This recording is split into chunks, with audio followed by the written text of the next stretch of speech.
Hello, students. A very good morning to all, and welcome again in the session of income tax. Students, here you can see in a last session we discussed the first 5 deductions which are available under section 80 of the IT Act 1961. That means we discussed 5 deductions: 80C, 80D, 80DD, 80DDB and 80E. From today we will start with another deduction, that is deduction available under section 80G. So let's start with the today's session with the another deduction. Our next deduction is 80G. Here you can read, this deduction is a kind of special deduction which is available for the donation or a charity made to certain funds or government bodies, right? Here you can read, an assessee is entitled to claim deduction under section 80G in respect of donation. First of all, this deduction is for the donation made to certain funds. Generally, donation તમે કોને આપો છો? To certain national funds, to the government or any local authority to be utilized by them for any charitable purpose. If you are making donation to these certain national funds or governments or local authorities, then such type of donation should be used or utilized by them for the charitable purpose or to any fund to charitable institution fulfilling certain conditions. That means you can claim the deduction under section 80G only when you are giving a donation to some notified national funds, government or local authority. Otherwise, you are not able to claim the deduction under section 80G. So, next point. Here there are conditions which are given. Condition number 1. Donation must be given to the approved institution or fund. First and one of the most prime condition, that means whatever amount of donation that you are giving should be given to the approved institution. What do you mean by approved institution? It is a kind of registered institution or which are registered under certain Act of India or approved by the central government, કે જેને કાં તો central government દ્વારા અથવા તો કોઈ પણ ઇન્ડિયાના એક્ટ દ્વારા અપ્રૂવ કરવામાં આવેલ છે એવા ફંડમાં કે એવા ઇન્સ્ટિટ્યુશનમાં તમારે ડોનેશન આપવાનું છે. Second one, qualifying donation is restricted to 10% of the income of the assessee. First of all, તમને ક્વેશ્ચન એ થાય, what is qualifying donation? Generally, under the IT Act, there are 4 categories of donations. We will understand further. આપણે આગળ સમજશું, બરાબર? Under the IT Act, the donations are classified into 4 categories. And third and fourth categories are a list of donation which are subject to the qualifying limit. And what is qualifying limit? That means you cannot get the full amount of that donation as a deduction. તમને એ ડોનેશનના પૂરા amount as a deduction gross total ઇન્કમમાંથી બાદ મળે નહીં. તો કેટલા? તો કે 10% ક્વોલિફાઈંગ લિમિટ છે. દેટ મીન્સ કે you can avail those deduction as a 10% qualifying limit. Now, how will you calculate the qualifying limit? Students, try to understand this, right? Third point, read carefully. For qualifying donation, adjusted total income is calculated. Generally, અત્યાર સુધી આપણે જે પણ deduction study કરેલ છે એ બધા તમે બાદ શેમાંથી કરતા હતા? Directly from gross total income. Again I repeat, અત્યાર સુધીના બધા ડિડક્શન તમે શેમાંથી માઇનસ કરો છો? ગ્રોસ ટોટલ ઇન્કમમાંથી. બટ 80Gના જે ડોનેશન્સ છે એ તમારે ગ્રોસ ટોટલ ઇન્કમમાંથી માઇનસ કરવાના નથી. દેન for the deduction under section 80G, first you need to find out the adjusted total income. તમારે પહેલા અહીંયા adjusted total income છે find out કરવાની છે. And here you can read adjusted total income is calculated which can be found out. પહેલા તો આ adjusted total income find out કઈ રીતે કરશો? Here you can read which can be found out as the gross total income. પહેલા તો તમારી પાસે જે ગ્રોસ ટોટલ ઇન્કમ અવેલેબલ છે by clubbing of all 5 heads of income એનો ટોટલ લ્યો છો minus deduction under section 80C to 80U. જે પણ બધા ડિડક્શન અવેલેબલ છે 80C, 80D, 80DD, 80C થી લઈને 80U સુધીના બધા ડિડક્શન એ તમારે પહેલાં ગ્રોસ ટોટલ ઇન્કમમાંથી માઇનસ કરવાના છે. But one of the most important point is that you can read in a bracket not section 80G. 80G સિવાયના બધા ડિડક્શન પહેલાં તો તમારે ગ્રોસ ટોટલ ઇન્કમમાંથી શું કરવાના છે? માઇનસ 80C થી લઈને 80U. બટ 80G ને અત્યારે લેવાનું નથી. એ બધા ડિડક્શન્સ પહેલાં તમારે ગ્રોસ ટોટલ ઇન્કમમાંથી માઇનસ કરવાના છે. એ માઇનસ કર્યા પછી નેક્સ્ટ તમે માઇનસ કરો છો minus income on which short term and long term capital gain on which income tax is payable under section 111A and 112 and 112A respectively. Then after deducting deduction under section 80C to 80U except 80G, તમારે next minus કરવાનું છે capital gain અને બંને ટાઈપના capital gain, right? Short term and long term capital gain. Now, what is capital gain? Capital gain means whenever you are selling any type of your assets or investment, ત્યારે તમને જે profit થાય છે, જે amount receive થાય છે as a profit, એ તમારા માટે છે કેપિટલ ગેઇન. ક્યારે? At the time of transferring or selling the assets or any investment, whatever amount of profit received by the assessee is called the capital gain. Capital gain are of two types, short term capital gain and long term capital gain. અત્યાર સુધી આપણે આ જ યાદ રાખશું, જ્યારે એનું individual unit આવશે ત્યારે સ્ટડી કરશું, that is what is long term and what is short term capital gain, right? So પહેલાં તો તમારે એમના પરના કોઈ ટેક્સ અવેલેબલ હોય તો એ માઇનસ કરવાના છે which are available under section 111 and 112 and 112A. And then you will get the adjusted total income. પહેલાં તો આ રીતે તમારે adjusted total income છે ફાઇન્ડ આઉટ કરવાની છે. અગેન આઈ રિપીટ, કઈ રીતે કરશો? Gross total income minus deduction under section 80C to 80U but not 80G. 80G સિવાયના, right? Then after you will deduct the tax payable on short term and long term capital gain. And then only you will receive the adjusted total income. અને પછી તમારે calculations છે કરવાની રહેશે. Qualifying ડોનેશન્સ જેટલા પણ છે, સપોઝ ક્વોલિફાઈંગ ડોનેશન્સનો ટોટલ થાય છે 1 લાખ રૂપીસ, તો 1 લાખ રૂપીઝના 10%, બિકોઝ ક્વોલિફાઈંગ લિમિટ શું છે? 10%. તો તમારે 10% કેલ્ક્યુલેટ કરવાના છે, right?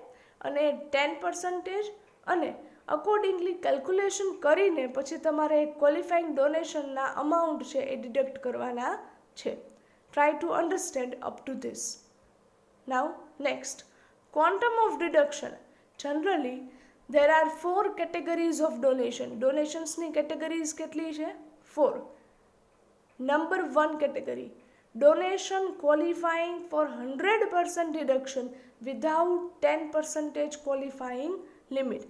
That means if you are giving donation to these funds, જો તમે આ બધા ફંડમાં કે કોઈ ઇન્સ્ટિટ્યુશનમાં ડોનેશન આપો છો તો એમના ઉપર ક્વોલિફાઈંગ લિમિટ છે એ એપ્લિકેબલ છે નહીં. ક્વોલિફાઈંગ લિમિટ મીન્સ કે જે આપણે આગળ કેલ્ક્યુલેશન કરી છે એ એપ્લિકેબલ છે નહીં, રાઈટ? અને જે પણ ડોનેશનના અમાઉન્ટ પે કરો છો એ પૂરા ફૂલ અમાઉન્ટ 100% ડિડક્ટિબલ છે. સપોઝ 10,000 ડોનેશન આપેલ છે તો પૂરા 10,000 100% એ ડિડક્ટિબલ છે. Which are those funds on which you can get the 100% deduction. એવા કયા donations છે? Here the list of funds are given. Number 1, Prime Minister National Relief Fund. Students, આ બધા જે ફંડ્સ છે ને એ ગવર્મેન્ટ દ્વારા અપ્રૂવડ ફંડ્સ છે અને આમાંથી કોઈ પણ ફંડમાં તમે ડોનેશન આપો છો then you will get the deduction under section 80G subject to certain conditions. હવે આ ફંડ્સ કયા કયા છે? આ બધા ફંડ્સના તમને નામ આપેલા છે. Number 1, Prime Minister's National Relief Fund, then National Defense Fund, Africa Fund, Public Contribution by India, then Donation for National Foundation for Communal Harmony, then Donation to National Illness Assistance Fund, Donation to National Sports Fund set up by the central government. Students, here you can read કે આ જે national sports fund છે it must be set up by the central government, કોઈ local sports fund નહીં, right. Then after donation to national cultural fund set up by the central government, then the national fund for control of drug abuse, then the clean Ganga fund set up by the central government, and then National Trust for the Welfare of Persons with Autism, Cerebral Palsy, Mental Retardation and Multiple Disabilities, etc. That means if you are making donation to this particular funds which are running for certain type of persons who are victim of this type of disease, then it is also available as a deduction. So apart from this there are so many other funds in which you can make the donation or you can give the donation, right? So અહીંયા તમારે list of ડોનેશન્સના જે funds છે એ મૂકવાના છે. Now second category, donation qualifying for 50% deduction without 10% qualifying limit.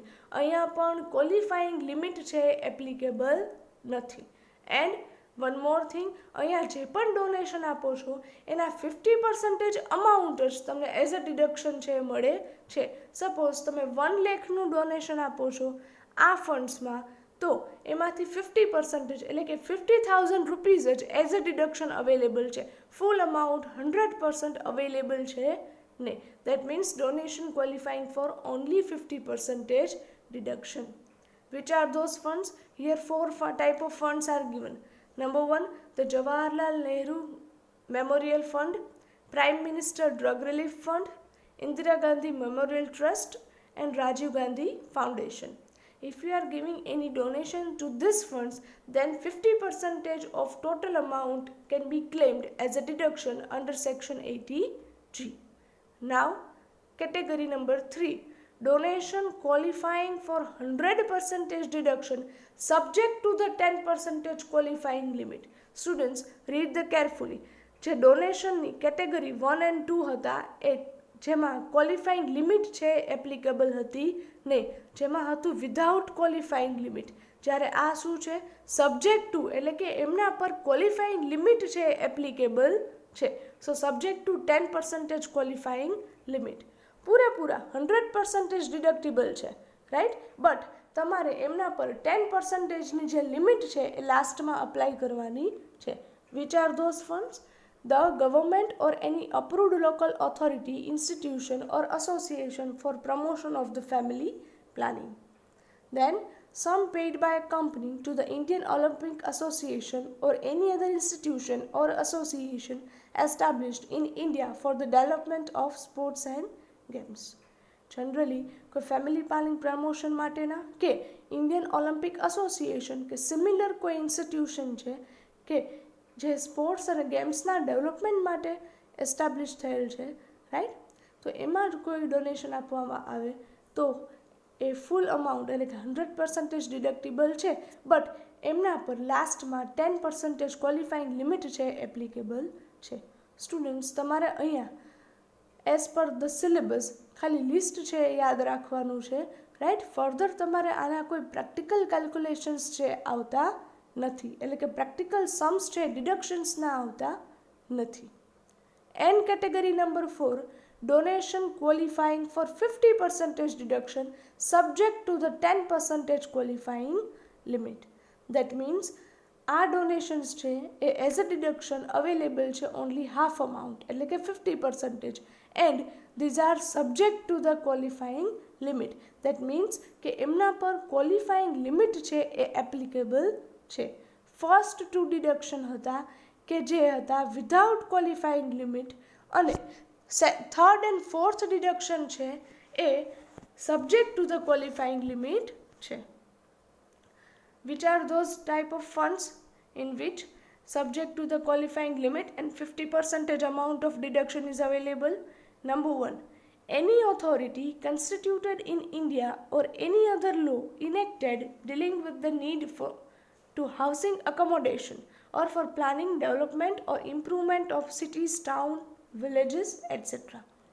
કોઈ cities છે, town planning છે, વિલેજ પ્લાનિંગ છે, એમના કોઈ ડેવલપમેન્ટ માટે, ઇમ્પ્રુવમેન્ટ માટે એટલે કે ઇન્ફ્રાસ્ટ્રક્ચર રિલેટેડ વર્ક માટે જો તમે કોઈ એ ઓથોરિટીને અથવા તો એ લોના અંડરમાં કોઈ ડોનેશન આપો છો then 50% deduction can be claimed. Second, any corporation established by the central or state government for the promoting the interest of the members of the minority community. Minor communities છે એમના મેમ્બર્સના અપલિફમેન્ટ માટે, એમના ઇન્ટરેસ્ટ માટે central અને state government દ્વારા કોઈ corporation establish કરેલ છે અને એમાં તમે કોઈ કન્ટ્રીબ્યુશન એઝ અ ડોનેશન આપો છો એ કોર્પોરેશનમાં then also it can be claimed as a deduction. And last, renovation or repairs of any notified temples, mosque, gurudwara, church or other place of artistic, historic or archaeological importance or place of public worship of renown throughout any states, etc. That means કે throughout the state કોઈ પણ રાજ્યમાં આવા કોઈ renowned, કોઈ notified temples છે, મસ્જિદ છે, ગુરુદ્વારા છે, ચર્ચ છે અથવા તો કોઈ પણ એવા બીજા પ્લેસ કે જેમનું કોઈ આર્ટિસ્ટિક, હિસ્ટોરિક કે આર્કોલોજીકલ ઇમ્પોર્ટન્સ છે અને એમાં તમે રિનોવેશન્સ કે રિપેર્સમાં કોઈ કન્ટ્રીબ્યુશન આપો છો then you can claim the 50% deduction subject to qualifying limit under section 80G. અહીંયા પણ apart from these three other type of funds are also given. So these are the 4 categories of donations can be available under section 80G. તમારે ખાલી list of donations છે યાદ રાખવાના રહેશે. I hope students deduction under section 80G is clear to you, right? કઈ રીતે તો કે this is for the donation and second there are 4 categories of donation and to find out the qualifying limit you need to do certain more calculations, right? Now the next deduction is deduction under section 80QQB. This deduction is available in respect of royalty income of authors of certain books other than textbooks. Students, આ deduction શેના માટે છે? Is the deduction available for the royalty income of authors. Try to remember, authors ને એમના book writing પર જે royalty receive થાય છે, હવે રોયલ્ટી ક્યારે રિસીવ થાય? કોઈ પણ ઓથરને whenever any author writes certain books, જ્યારે કોઈ બુક લખે છે અને એ બુકને પબ્લિશ કરાવવા માટે કોઈ પબ્લિકેશન હાઉસમાં આપે છે and on that the publication house will pay the royalty to the author of the book at that time, sometime on the selling or sometime on an agreed percentage, right?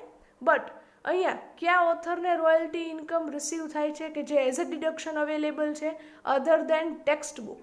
Text book સિવાયની જે કોઈ book publish કરાવે છે authors એમને જે royalty income receive થાય છે એ as a deduction under section 80QQB available છે. So this deduction is for the royalty income on books. Next, the income of royalty received by authors is granted as deduction from gross total income. This deduction you can get from directly the gross total income. Gross total income માંથી minus કરી શકો છો directly by writing deduction under section QQB. What are the conditions? Condition number 1. Authors including joint author. That means many a times you can read in a book. તમે બુકના front page પર read કરો છો કે એકથી વધુ author હોય છે, right, બુક્સના. Then it is called joint authors. Then author must be an individual and Indian resident. That means કે author છે ઇન્ડિવિજ્યુઅલ અસેસી હોવા જોઈએ અને ઇન્ડિયન રેસિડેન્ટ હોવા જોઈએ. Second, author must have derived such income from his or her profession. ઓથરને એ income છે એમના પ્રોફેશન થ્રુ અર્ન થયેલ હોવી જોઈએ. Next, the income may be a one-time payment received for the transfer of copyright of such book. Right?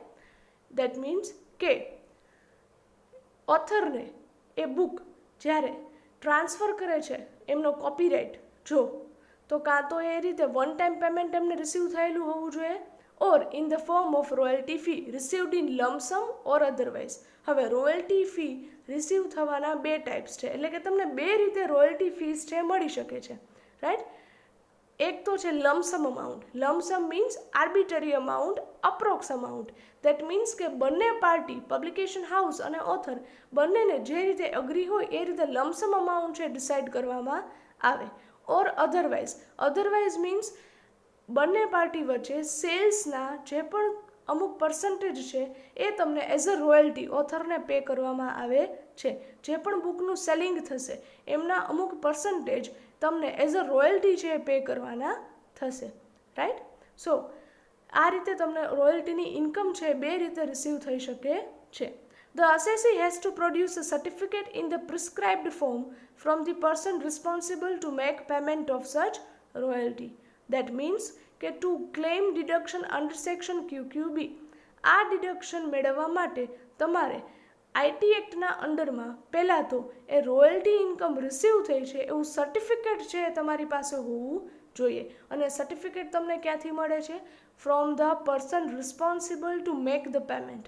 તમને જે વ્યક્તિ કે જે પબ્લિકેશન હાઉસ પાસેથી એ રોયલ્ટીની ઇન્કમ મળે છે, કે જે તમને રોયલ્ટીનું પેમેન્ટ કરે છે, એ વ્યક્તિ તરફથી તમને રોયલ્ટી પેમેન્ટનું સર્ટિફિકેટ છે મળેલું હોવું જોઈએ, which you need to present as a proof in the IT Act. Next, quantum of deduction. That means how much amount can be claimed under this. Number 1, 100% of royalty or rupees 3 lakh. આ limit છે fix છે કે કાં તો રોયલ્ટીના પૂરા amount અથવા તો 3 lakh rupees, whichever is less, is allowed as deduction from the gross total income. પહેલી કન્ડિશન, જ્યારે લમસમમાં રોયલ્ટી પે થાય છે, એટલે કે આર્બિટરી અમાઉન્ટ છે, રાઈટ. સપોઝ ઓથરને રોયલ્ટીના અમાઉન્ટ આર્બિટરી લમસમ ફિક્સ કરેલા છે 2 લાખ રૂપીસ, રાઈટ. તો કાં તો 100% ઓફ સચ રોયલ્ટી, એટલે કે એકચ્યુઅલ અમાઉન્ટ કેટલા છે 2 lakh rupees, or 3 lakh, whichever is less, બંનેમાંથી લેસ અમાઉન્ટ થશે 2 lakh rupees. Then it can be availed as a deduction. Second example, suppose royalty actual receive થાય છે 5 lakh rupees. તો 100% of royalty, that means 5 lakh rupees or rupees 3 lakh, whichever is less. બંનેમાંથી lower amount ક્યાં છે 3 lakh. Then you can claim the deduction up to rupees 3 lakh only. This is the condition number 1. Second one, however, when the royalty or copyright is not a lump sum amount, જ્યારે તમને royalty છે લમસમમાં નહીં, then how? Then such royalty is allowed up to 15% of total sales of the previous year. તો પછી એ previous યરમાં બુકનું જે પણ selling થાય છે ટોટલ સેલ્સ એમના 15% સુધીની અમાઉન્ટ તમે as a deduction under this section can be claimed. તો પછી તમને એ અમાઉન્ટ એઝ અ ડિડક્શન અહીંયા ક્લેમ કરી શકો છો. કેટલા? લિમિટ યાદ રાખજો, 15% of total sales in a previous year. Previous યરમાં જે ટોટલ બુક સેલિંગ થાય છે એમના 15% સુધીની અમાઉન્ટ તમે એઝ અ ડિડક્શન મેળવી શકો છો. બિફોર ડિડક્ટિંગ એની એક્સપેન્સીસ, એટલે કે એ રોયલ્ટી ઇન્કમ રિલેટેડ કોઈ એક્સપેન્સીસ તમને અહીંયા બાદ મળશે નહીં. Okay, these are the basic conditions and quantum of deduction, right, under section QQB. Most important, here books will not include. પહેલાં તો ઓથર જે બુક લખે છે એ બુકમાં કઈ બુક્સ છે ઇન્ક્લુડ નથી થતી. Text book number 1. Text book જો લખો છો તો એમની રોયલ્ટી ઇન્કમ છે એ તમને એઝ અ ડિડક્શન અહીંયા બાદ મળશે નહીં. And guides for schools and colleges, magazines and journals etcetera. આ બધી જે બુક્સ છે એમના પરની રોયલ્ટી ઇન્કમ કોઈપણ ઓથરને એઝ અ ડિડક્શન ક્યારેય બાદ મળશે નહીં. કોણ કઈ? Text books, guides for schools and colleges, any magazines and journals. Right. Apart from this જે પણ બુક્સ છે, કોઈ રેફરન્સ બુક છે કે કોઈ બીજી બુક્સ છે કે જે કોઈ ઓથરે લખેલ છે એમના પરના જ રોયલ્ટી ઇન્કમ તમને એઝ અ ડિડક્શન છે આ સેક્શનમાં અવેલેબલ છે. So this is deduction under section 80QQB. Now next is deduction under section 80 RRB. This deduction under section 80 RRB is available in respect of royalty income on patent. Royalty related જ છે but શેના પર છે? On patent. QQB શેના માટે હતા? Royalty income on books. Right. અને આ છે royalty income on patent. Patent means what? Generally when any person invented something or find out something for the first time and it is his or her innovation, કે જે એમનું innovation છે, કે જે first time એમણે invent કંઈક કરેલું છે અને કોઈ એમની કોપી ન કરે એટલે એ પ્રોડક્ટ પર એ એમની પેટન્ટ લે છે. રાઈટ. કે જેથી કરીને કોઈ બીજી વ્યક્તિ એમને પૂછ્યા વગર કોપી કરી શકે નહીં. So this is called patent. અને પેટન્ટ પર તમને જે રોયલ્ટી રિસીવ થાય છે એ તમને અવેલેબલ છે as a deduction under section 80 RRB. Right. Okay. What are the conditions? Number 1, the assessee must be an individual and resident of India. A individual હોવા જોઈએ એન્ડ ઇન્ડિયન રેસિડેન્ટ હોવા જોઈએ. Second one, the patent has been registered. પહેલાં તો જ્યારે તમે patent છે લ્યો છો કોઈ પણ પ્રોડક્ટ પર, કોઈ મશીનરી પર, ત્યારે પેટન્ટ છે એ તમારે રજિસ્ટર કરાવવાની છે ઓન ઓર આફ્ટર 1/4/2003. 2003 1 એપ્રિલ પછી તમે જે પણ પેટન્ટ રજિસ્ટર કરાવેલ હોય એ જ અહીંયા એઝ અ ડિડક્શન અવેલેબલ છે, નોટ બિફોર દેટ. રાઈટ. અને એ પણ રજિસ્ટર ક્યાં કરેલ હોવી જોઈએ? Under the patent act 1970. જે પેટન્ટ એક્ટ છે, જે રીતે કંપનીઝ એક્ટ છે એ રીતે પેટન્ટ્સ એક્ટ છે 1970, એમના અંડરમાં, એ લોના અંડરમાં તમારી પેટન્ટ છે રજિસ્ટર હોવી જોઈએ. અને એ પણ on or after 1 April 2003, not before that. Right. Second condition. Third, the income of royalty in respect of such patent has been included in his gross total income. તમને જે આ પેટન્ટ પર રોયલ્ટીની income છે receive થાય છે એ તમારી gross total ઇન્કમમાં included હોવી જોઈએ. Then the assessee has to produce the certificate in a prescribed form from the person responsible to make payment of such royalty. But obvious છે, if you want to claim that is a deduction, then you must have the certificate. તો પછી તમારી પાસે certificate હોવું જોઈએ. શેને related? કે તમને આ પેટન્ટ પર રોયલ્ટી ઇન્કમ રિસીવ થઈ છે અને જે વ્યક્તિ તમને પેમેન્ટ કરે છે રોયલ્ટીનું, એ વ્યક્તિ પાસેથી તમને એ સર્ટિફિકેટ છે મળેલ હોવું જોઈએ. And this certificate you need to present while filing the return at the end of the year. Return file જ્યારે તમે કરો છો ટેક્સ માટેનું ત્યારે તમારે સર્ટિફિકેટ છે પ્રેઝન્ટ કરવાનું રહેશે. નાવ what are the quantum of deduction? Right. Amount કેટલી ડિડક્ટેબલ છે? 100% ઓફ સચ royalty or ₹3 lakh which ever is lower. કાં તો રોયલ્ટીના પૂરેપૂરા અમાઉન્ટ અથવા તો ₹3 lakh બંનેમાંથી જે પણ લોઅર અમાઉન્ટ હોય એ તમને as a deduction from gross total income of the assessee available છે. Remember this, right? So these are the conditions and quantum of deduction. Next deduction is deduction under section 80U. Here you can see deduction under section 80U is available for a person with disability. જ્યારે કોઈ વ્યક્તિ disable છે, into bracket blind ઓર physically handicapped છે, ત્યારે એ વ્યક્તિની પોતાની જે પણ ઇન્કમ અર્ન કરે છે એમાંથી અમુક amount as a deduction under section 80U available છે. Right. Next one, conditions. It is available to only individual resident. He may not be an Indian citizen. Indian citizen હોઈ પણ શકે અને ન પણ હોઈ શકે, but he must need to fulfill the conditions of resident. but A resident હોવા જોઈએ. Second one, it is available. પહેલા તો આ કઈ વ્યક્તિને અવેલેબલ છે? Deduction. It is available to a person who is totally blind.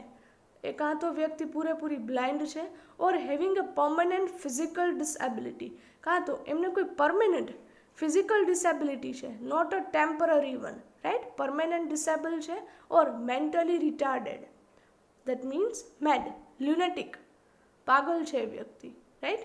At the end of previous year specified in rules framed by the board. Generally, to get the deduction under this section, any assessee need to fulfill certain rules or conditions which are framed by the board. Board means CBDT, right? Central Board of Direct Taxes. Next one. Such deduction is available from the income of blind or physically handicapped or mentally retarded person. આ deduction કોને available છે? તો કે જે વ્યક્તિ blind છે, physically handicapped છે or mentally retarded છે, એમની પોતાની ઇન્કમમાંથી ડિડક્શન છે અવેલેબલ છે. What are the quantum of deduction, એટલે કે કેટલા અમાઉન્ટની તમને ડિડક્શન મળે છે? Number one, ₹75,000 deduction from the total income to a person with disability. જે વ્યક્તિ ડિસએબિલિટી ધરાવે છે, ડિસએબલ છે, એમને પોતાની ટોટલ ઇન્કમમાંથી ₹75,000 સુધીનું ડિડક્શન છે અવેલેબલ છે. એટલે કે મેક્સિમમ 75,000 ડિડક્શન છે મેળવી શકે છે. Next one, ₹1,25,000 deduction from total income to a person with severe disability. That means કોઈ મેજર ડિસેબિલિટી છે, કોઈ વધારે પડતી ડિસેબિલિટી છે, and here you can read into bracket having disability over 80%. એટલે કે એમની ટોટલ ડિસેબિલિટીમાંથી મોર દેન 80% ડિસેબલ છે. હવે આ નક્કી કોણ કરી શકે?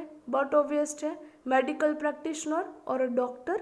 ડૉક્ટર તમને એવું સર્ટિફિકેટ આપે કે this person is having a severe disability and more than 80%, કે એમની ટોટલ બોડીમાંથી કદાચ એ મોર દેન 80% ડિસેબલ છે, રાઈટ. એમનું બોડી મોર દેન 80% ડિસેબલ છે અને સિવિયર ડિસેબિલિટી ધરાવે છે, then and then he or she can claim the deduction maximum up to ₹1,25,000 from the gross total income. Normal disability હોય તો 75,000 and severe disability હોય તો 1,25,000. And what is severe disability? Over 80% disabled, right? Next, the assessee here need to produce before the IT officer in respect of his first assessment year a medical certificate.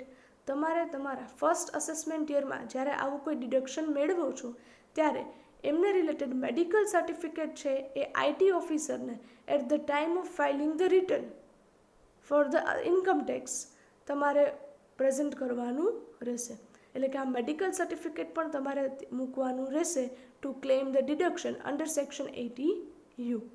Next, in case of blindness and other disability, જ્યારે કોઈ વ્યક્તિ blind છે અથવા તો બીજી કોઈ રીતે disable છે, a certificate from registered medical practitioner must be produced. ત્યારે સર્ટિફિકેટ કોનું હોવું જોઈએ? કોઈ રજિસ્ટર્ડ મેડિકલ પ્રેક્ટિશનર છે એમની પાસેથી તમને એ સર્ટિફિકેટ છે મળેલ હોવું જોઈએ, right. Then and then it is a valid one, તો જે વેલિડ ગણાશે, right. Next point, in case of a mentally retardation, જ્યારે કોઈ વ્યક્તિ લ્યુનેટિક છે, મેડ છે, રાઈટ, મેન્ટલી રિટાર્ડેડ છે, at that time the certificate from psychiatrist working in a government hospital must be produced. ત્યારે ગવર્મેન્ટ હોસ્પિટલના practitioner અને authorised psychiatrist છે, રાઈટ, એટલે કે specialised in such type of mentally retardation, right. ત્યારે એમનું certificate છે તમારે પ્રેઝન્ટ કરવાનું રહેશે, નહીં કે બીજા કોઈ પ્રેક્ટિશનરનું, રાઈટ. દેટ મીન્સ એ સ્પેશિયાલિસ્ટ સાયક્રેટિસ્ટ છે એમનું સર્ટિફિકેટ તમારી પાસે હોવું જોઈએ. સ્ટુડન્ટ્સ, સપોઝ કોઈ આઈટી ઓફિસર છે એટલે કે ઇન્કમ ટેક્સ ઓફિસર છે એ તમારી ઇન્કમનું રીઅસેસમેન્ટ કરે એટલે કે ફરીથી અસેસમેન્ટ કરે અને જો એ ડિમાન્ડ કરે તો તમારે આ મેડિકલ સર્ટિફિકેટ છે એ ફરી પાછું ફ્રેશ સર્ટિફિકેટ છે એ પ્રેઝન્ટ કરવાનું રહેશે. દેટ મીન્સ કે તમે જે ઓલરેડી પ્રેઝન્ટ કરેલું છે એ નહીં ફરી પાછું, બટ નવું સર્ટિફિકેટ આ મેડિકલ પ્રેક્ટિશનર એટલે કે ડૉક્ટર પાસેથી બનાવડાવી અને નવું છે સર્ટિફિકેટ ફ્રેશ સર્ટિફિકેટ છે એ તમારે પ્રેઝન્ટ કરવાનું રહેશે at the time of reassessment. Right? Okay. Next one, person with disability. જ્યારે કોઈ વ્યક્તિ ડિસએબલ છે ત્યારે તમારે એનો મિનિંગ કઈ રીતે અહીંયા ઇન્ટરપ્રિટ કરવાનો છે? Under section 80U, a person suffering from not less than 40%. That means એમને જે પણ ડિસએબિલિટી છે, બ્લાઇન્ડ છે, મેન્ટલી રિટાર્ડેડ છે કે પછી બીજા કોઈ રીતે એ ડિસેબલ છે, એ મિનિમમ કેટલી ડિસેબિલિટી હોવી જોઈએ? 40%, નોટ લેસ દેન 40%. 40%થી પણ ઓછી નહીં. Right? Minimum 40% disability must be there of any of the following disability. પહેલાં તો ડિસેબિલિટી એટલે શું, કઈ કઈ ટાઈપની પ્રોબ્લેમ છે એ અહીંયા ઇન્ક્લુડ કરવામાં આવે છે. Number 1, blindness, low vision, hearing impairment, leprosy cured, mental retardation, mental illness, autism, cerebral palsy and multiple disability. આમાંથી કોઈ પણ ડિસેબિલિટી હોય, કોઈ પણ પ્રોબ્લેમ હોય અને એમનું તમારી પાસે મેડિકલ પ્રેક્ટિશનર પાસેથી સર્ટિફિકેટ છે, રાઈટ, અને મિનિમમ 40% છે, then you can claim the deduction up to ₹75,000 અને more than 80% disability છે then deduction up to ₹1,25,000 can be claimed by any of the assessee from his or her gross total income. So this is deduction under section 80U. Students, I hope all deductions are now clear to you. So students, as of now till today we have understood these all deductions available under section 80. Total 9 type of deductions are there. Let us revise. 80C is available when you are making any contribution or investment in certain type. Right? જ્યારે તમે કોઈ particular જગ્યાએ investment કે contribution આપો છો. Second, 80D. That means deduction available on health insurance premium, right?